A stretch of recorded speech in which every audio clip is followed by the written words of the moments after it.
Hello बच्चा party. मैं प्रशांत पाठक आप सबका फिर से स्वागत करता हूं रोशन सा स्टडी पॉइंट पर। Class 11 session 2026-27।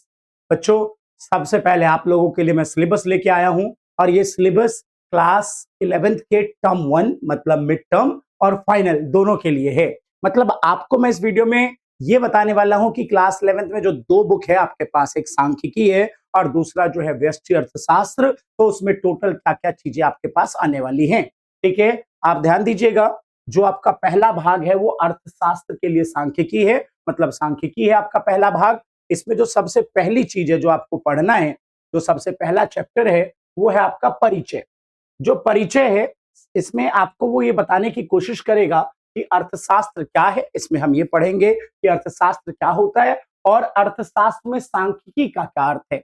हम पढ़ तो रहे हैं अर्थशास्त्र, सब्जेक्ट हमने अर्थशास्त्र इकोनॉमिक्स लिया है और इकोनॉमिक्स में हमें स्टैटिक्स का क्या यूज है हम ये पढ़ेंगे। उसका क्षेत्र कार्य क्या है, स्टैटिक्स क्या काम करता है और उसकी इंपॉर्टेंस, महत्व क्या है, ये सारी बातें आप स्टैटिक्स के पहले चैप्टर परिचय में पढ़ोगे। ठीक है, उसके बाद बच्चा पार्टी अगर आप बात करें सांख्यिकी के दूसरे भाग की, तो इसमें देखो क्या क्या है। आंकड़ों का संग्रहण, सांख्यिकी के चैप्टर सेकंड में संग्रहण मतलब होता है कलेक्शन, डेटा इकट्ठा करना।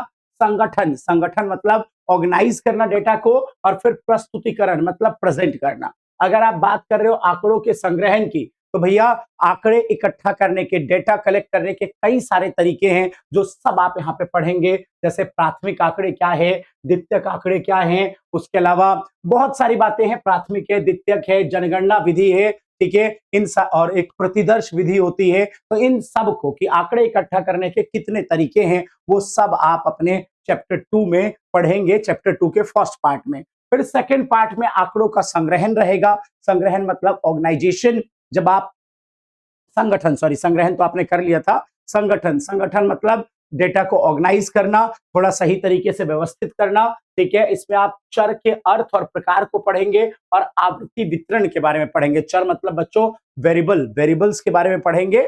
और उसके अलावा आवृत्ति वितरण मतलब कि क्लास इंटरवल क्या होता है, इंडिविजुअल सीरीज क्या होता है, ये सब आप जानेंगे। फिर इसी में यूनिट 2 में ही आपका जो अगला होगा वो आंकड़ों का प्रस्तुतिकरण होगा। ये चैप्टर बाय चैप्टर होगा। जैसे कि हम जो बुक फॉलो करेंगे वो संदीप गर्ग की बुक होगी, तो इसमें ये चैप्टर होगा। जैसे ये चैप्टर फर्स्ट है, ठीक है। फिर इकाई 2 में जो ये आपका आंकड़ों का संग्रहण है, ये चैप्टर 2 बन जाएगा।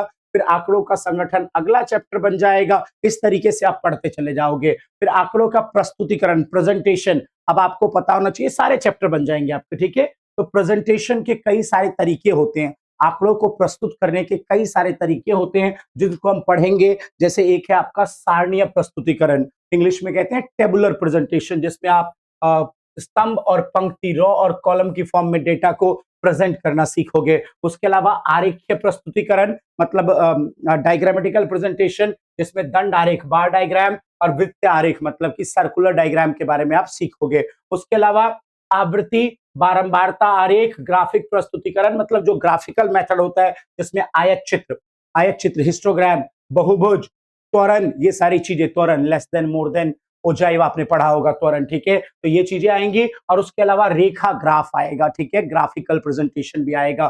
तो प्रस्तुतिकरण में इन चीजों पे जाएंगे। तीन चीजें इसमें मेनली, एक है सारणी प्रस्तुतिकरण, तालिका के रूप में प्रस्तुतिकरण। दूसरा है आपके पास जो है आरेख्य मतलब चित्र प्रस्तुतिकरण। और तीसरा है आपके पास क्या, तो ग्राफिक प्रस्तुतिकरण। तो ये हम प्रेजेंटेशन में पढ़ेंगे। तो आप ये देख लो कि पहला परिचय रहेगा, दूसरा आपका जो यूनिट 2 है उसमें आंकड़ों का संग्रहण, कलेक्शन के बारे में सीखोगे, ऑर्गेनाइजेशन, संगठन के बारे में सीखोगे, और फिर प्रेजेंटेशन, प्रस्तुतिकरण के बारे में सीखोगे। ये आपका सिलेबस यहां तक रहेगा। ठीक है, फिर बच्चों सांख्यिकी में ही जो अगला काम आएगा आपका, ठीक है, वो आएगा सांख्यिकी के उपकरण। ये यूनिट 3 है, ठीक है। सांख्यिकी के उपकरण आएंगे इसमें। क्या क्या है इसमें, सभी संख्यात्मक समस्याओं और समाधान के लिए उचित आर्थिक व्याख्या, आर्थिक व्याख्या का प्रसार किया जा सकता है। इसका अर्थ है कि विद्यार्थियों को समस्या को हल करने और प्राप्त परिणाम के लिए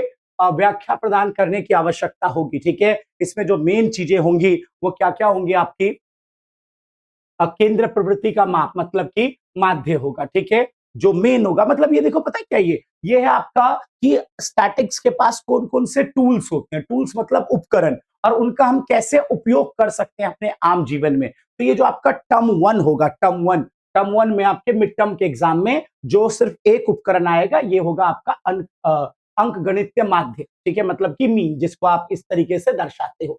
तो ये जो जहां तक मैंने अभी आपको बताया, ये टर्म 1 का जो आपका मिड टर्म है उसका स्टैटिक्स का सिलेबस होगा, ठीक है। अब देख लो आप आगे क्या है, व्यष्टि अर्थशास्त्र में क्या क्या आएगा टर्म 1 में। पहले ये टर्म 1 का सारा मैं बोल रहा हूँ। टर्म 1 में व्यष्टि अर्थशास्त्र में क्या आएगा, तो इसमें भी सबसे पहली चीज आपका परिचय आ जाएगा। टर्म 1 में परिचय, परिचय किस बात का, इंट्रोडक्शन इस बात का कि माइक्रो इकोनॉमिक्स क्या है, मैक्रो व्यष्टि और समष्टि अर्थशास्त्र क्या होता है, सकारात्मक और आदर्शात्मक मतलब कि पॉजिटिव नॉर्मेटिव इकोनॉमिक्स क्या होती है, अर्थव्यवस्था किसे कहते हैं, केंद्रीय समस्या central problem, what how and हुम क्या होता है। उसके अलावा आपका जो है एक टॉपिक है आपका उत्पादन संभावना वक्र, जिसे आप पीपीसी कह के पढ़ते हो। तो ये सब आपको इंट्रोडक्शन में आपको पहले चैप्टर में पढ़ना होगा। एक और चीज है अवसर लागत, अपॉर्चुनिटी कॉस्ट, ठीक है, टर्म 1 के माइक्रो में, ठीक है। उसके बाद आपका जो अगला काम रहेगा माइक्रो इकोनॉमिक्स में, वो आप उपभोक्ता संतुलन, कंज्यूमर इक्विलिब्रियम के बारे में पढ़ोगे, उपभोक्ता संतुलन और मांग के बारे में पढ़ोगे, ठीक है। इसमें कंज्यूमर इक्विलिब्रियम के दो तरीके हैं, दोनों ही आप पढ़ोगे, एक है अधिमान वक्र विश्लेषण और एक है आपका अधिमान वक्र विश्लेषण और एक है सीमांत उपयोगिता विश्लेषण। दोनों ही आपको पढ़ना है। ये जो है एक अर्थशास्त्री हैं मार्शल, तो उन मार्शल की जो अवधारणा है वो सीमांत उपयोगिता विश्लेषण है, और एक दूसरे अर्थशास्त्री हैं हिक्स, जो हिक्स का विश्लेषण है वो है अधिमान वक्र विश्लेषण, मतलब आईसी अप्रोच। तो ये दोनों आप पढ़ोगे। उसके अलावा यहाँ पे दो चीजें थी ना बच्चों, एक तो उपभोक्ता संतुलन पढ़ना है और दूसरा मांग भी पढ़ना है आपको इसी यूनिट में।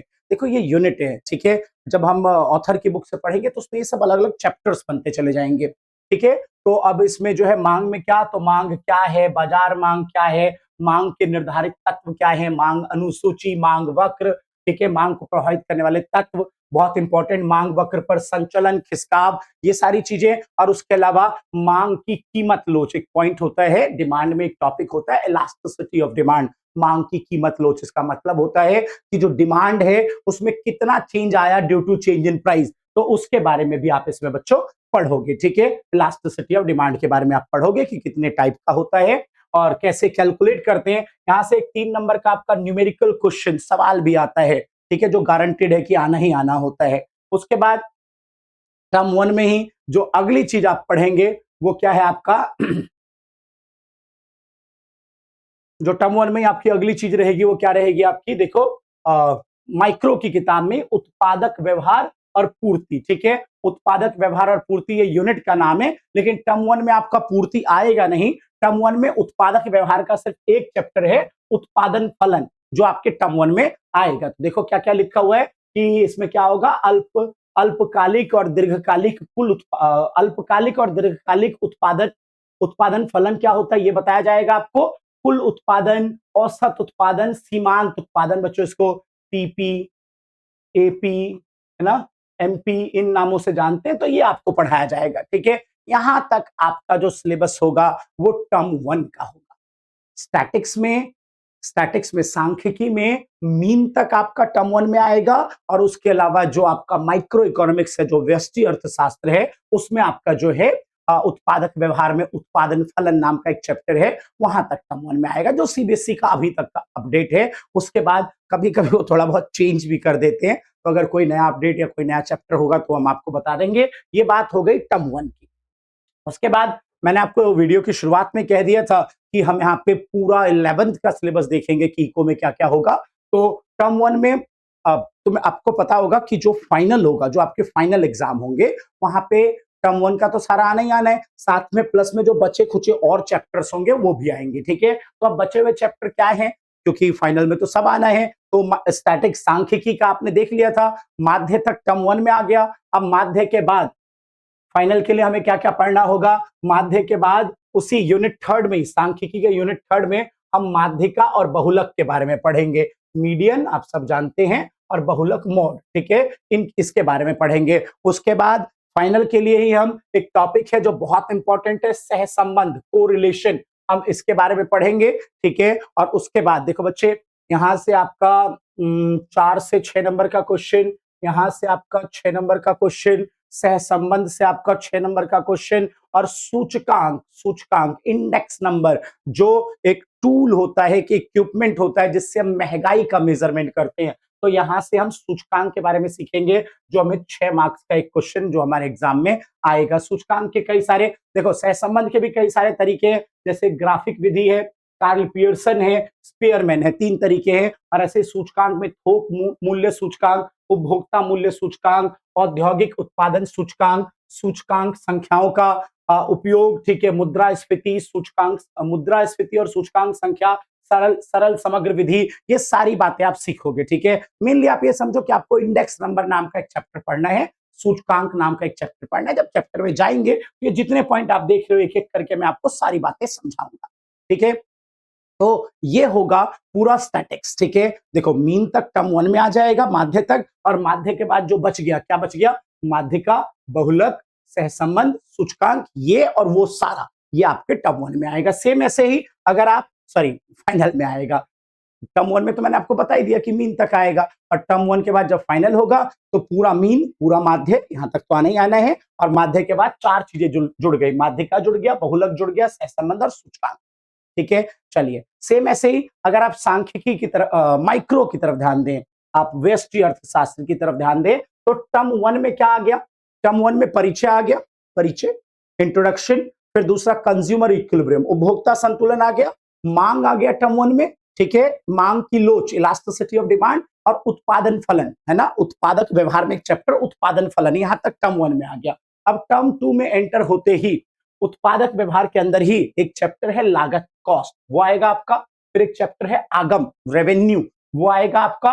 फिर उत्पादक संतुलन, प्रोड्यूसर इक्विलिब्रियम आएगा। फिर पूर्ति और पूर्ति की कीमत लोच, ये आएगा, ठीक है। इसी यूनिट में, उत्पादक व्यवहार वाले यूनिट में ये चीजें, एक एक चैप्टर इस यूनिट का पीछे आ गया आपका, ठीक है। क्या था चैप्टर का नाम, उत्पादन फलन, वो टर्म 1 में आ गया, ठीक है। और टर्म 2 में इस यूनिट का क्या क्या आ गया, लागत आ गया आपका, आगम आ गया, पूर्ति आ गई, और पूर्ति की लोच, ठीक है। फिर ऐसे ही आखिरी इकाई जो आपका माइक्रो का ही है, इसमें पूर्ण प्रतियोगिता बाजार, ठीक है, पूर्ण प्रतियोगिता बाजार एक चैप्टर है आपका, वो आएगा। और उसके अलावा सरल अनुप्रयोग के साथ मूल्य निर्धारण, किसी भी वस्तु का मूल्य कैसे निर्धारित होता है, वो आपको माइक्रो इकोनॉमिक्स सिखाता है। तो सबसे आखिरी में माइक्रो की किताब में, व्यष्टि अर्थशास्त्र की किताब में सबसे लास्ट में जाके आपको ये सिखाया जाएगा कि किसी भी वस्तु या सेवा की कीमत का निर्धारण कैसे हो।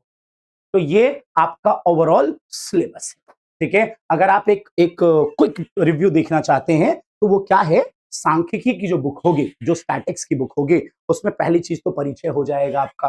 फिर उसके बाद आपका हो जाएगा आंकड़ों का संग्रहण, डेटा कैसे कलेक्ट करते हैं। फिर आ जाएगा आपका ऑर्गेनाइजेशन, है ना, व्यवस्थितीकरण। फिर प्रस्तुतिकरण आ जाएगा, प्रेजेंटेशन। प्रेजेंटेशन के बाद आ जाएगा आपका जो है सांख्यिकी के विभिन्न विभिन्न उपकरण क्या होते हैं, तो उसमें माध्य। आप यहीं पे रुक जाओ, ये आपका टर्म 1 हो गया। फिर टर्म 2 फाइनल, तो ये सारी चीजें तो आएंगी आएंगी, साथ में नई क्या चीजें जुड़ जाएंगी, तो बहुलक आ जाएगा आपका, माध्यिका आ जाएगा आपका, उसके अलावा सहसंबंध और सूचकांक, ये सांख्यिकी की बुक हो गई। ऐसे ही आप माइक्रो पे आ जाओ, माइक्रो में परिचय, इंट्रोडक्शन टर्म 1 में आ गया आपका।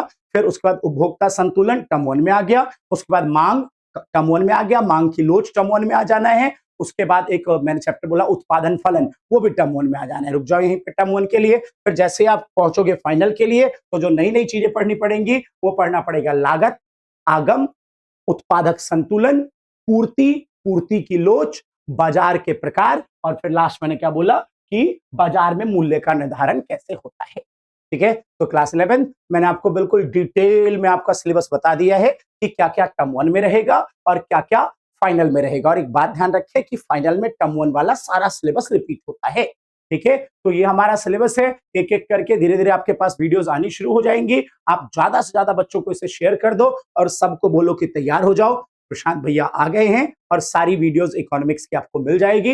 हिंदी मीडियम की जितनी भी चीजें हैं वो आप सबको यहाँ पे मिल जाएंगी, ठीक है। तो ऑल द बेस्ट, बाय, सबको शेयर करिएगा, और जल्दी ही अगली वीडियो आ रही है, तो पढ़ने के लिए भी तैयार हो जाएंगे। चलिए बाय।